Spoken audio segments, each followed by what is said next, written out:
Hello everyone and welcome back to another video. My name is TheFatRat and today I want to discuss about Wizard101's Deckathalon event. And essentially this is actually the first time that I'm making this type of video as a way for me to test the waters for a little bit more of an important video that's going to be coming in the near future. But for right now, I just want to discuss a few things that I want to see for the Deckathalon event. I want to talk a little bit more on its positives, negatives, and also talk about changes that could possibly improve the Deckathalon event and make it probably one of the best implementations that KingsIsle has put for the game. So for those who are wondering what the Deckathalon event is, it's essentially a solo dungeon that is based on the wizard's skill and their use of treasure cards. During this event, you are to complete 4 different stages. Each stage consists of harder enemies but with better rewards, including recipes required to craft some unique treasure cards, deck upgrades that are meant to improve your performance on the dungeon, and even including the Hands of Fate weapons for those who like the cosmetics of it. Personally, I had a good time when it comes towards, doing this event, but when it comes to considering the potential that the event can have, I believe that there are a few things to point out when it comes toward this event that hopefully KingsIsle can see so that we can actually make some improvements for the future and make this probably, like I said before, one of the biggest things that KingsIsle has implemented for the game. So I'm going to be starting with a few positives. So first we'll start with the biggest one, which is essentially that it's a challenging event. Essentially, each stage raises its difficulty from enemies' health to their starting pips. And what this does is that it allows the enemies to use higher pip spells, which not only do more damage, but they can also have a pretty good chance in one-shotting us for the most part. So we have to be a little bit more cautious when it comes towards doing this event. We can't just be in a aggressive frenzy like how we do normally in PvE. So that's definitely actually really good. And also, I think that the AI for this event is actually pretty underrated. The AI for this event is actually pretty smart compared to most fights that I tend to do while just questing in the normal way. So definitely this raises up the challengingness when it comes towards this event. Secondly, the event also includes treasure cards that could be usable for PvP, such as Triage and Firezilla. Now, you do have to craft these 2 spells, but at the same time, most of these aren't really that hard to craft.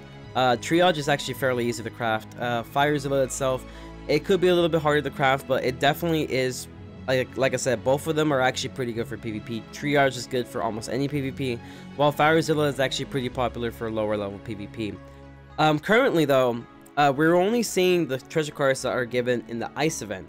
So once we are given like a new school event, there's bound to be some really nice treasure cards for us to craft that could probably help for PvP. And not to mention, when it came towards test realm, I think I remember doing the death event, and essentially what I got was a treasure card recipe for crafting Leaf Storm. And that actually had me pretty excited, because essentially what Leaf Storm is that it's life's only other AoE spell that they can potentially use, not necessarily through a treasure card, but through a pet called the Kookaburra. And this actually is a very helpful spell for life. I wish that it becomes an official spell, and it does give some hope that maybe we might be able to craft this spell in the near future. So definitely, like I said, this event still has a pretty good amount of potential. And finally, the other positive that I have for this event is that there's actually a pretty equal competition chance for members and non-members in terms of the amount of entries possible. While members are given 4 free entries, both non-members and members can be given multiple entries by purchasing them with 1,000 gold. And essentially with 1,000 gold, you get 4 total extra entries for the event. So essentially, in the end, it really just depends on how dedicated you are to this event to do very well in. When it came towards finding some positives and negatives for the event, I was actually fairly surprised to see that there was actually a lot more negatives I could come up with than positives, and how easier they came by. It's not to say that the event is necessarily bad, but it does go to prove that the event does need some form of improvements. For starters, I can start off with the Ravenwood pets, and also including the school-specific pets. Now, this really isn't the biggest problem for me, but could definitely be a problem for some people. But there's actually no way of obtaining these pets through hatchmaking. They're very specifically exclusive pets that can only be obtained by being at the top of the leaderboards. So essentially, for you to get the basic Ravenwood pet, you have to be at least at the top 2500, and for those who want to get the school specific ones, you have to be, I believe, around the top 25 in order to get yourself the Ravenwood pets that are school specific. And as I show you the leaderboards, as of currently, as of right now, while I'm making this video, you can see that this will essentially take lots of dedication and go for the event, which definitely is a pretty big negative here. I also believe that the drop quality is pretty mediocre when it comes towards, you know, you only obtain a few reagents that are exclusive to the tower. You also get some decent treasure cards like Fireblade, Fire Elf, Pixie, and just cards that you can essentially just get them through the library, which doesn't really give the event as much purpose rather than to be on top of the leaderboards. Now, currently, to give credit, so far the progress bar hasn't really been filled up all the way. In fact, I don't think it has been filled up with its first part, which essentially this bar indicates the best quality of loot, which right now still remains to be seen, but as it is right now, the loot isn't really that great. I also believe that the tower is actually fairly short. There's only like 4 stages, and with the 4th stage, my complaint with this one is that while it is decently challenging, there really isn't much to it rather than just playing defensively all the time, and it could get pretty boring and repetitive fairly quickly. And I also didn't really like the fact that there really isn't much purpose towards crafting the Hands of Fate weapons other than just using it as a cosmetic choice. And this also includes the fact that there really isn't other ways for you to increase your stats. The only ways to increase your stats is through the decks, and that alone does help tremendously. But if you really want to make this event a lot more challenging, a lot more fun, I do believe that you should have stuff like the Hands of Fate weapons to definitely give something. Another problem that I do see is that the event is also very gold costing. When it comes towards the free-to-play players, especially for starting players, they will have a difficulty when it comes towards competing for the event due to their lack of resources of receiving gold. And also, I believe that gaining XP is an issue because it abstracts lower level PvPers, or people who love to do lower level PvP, being forced to not do the event, even though they desperately do want to do the event. So Ratbeard, I know that you say that getting XP is a very good thing, but you also have to understand that people like to do certain different types of PvP.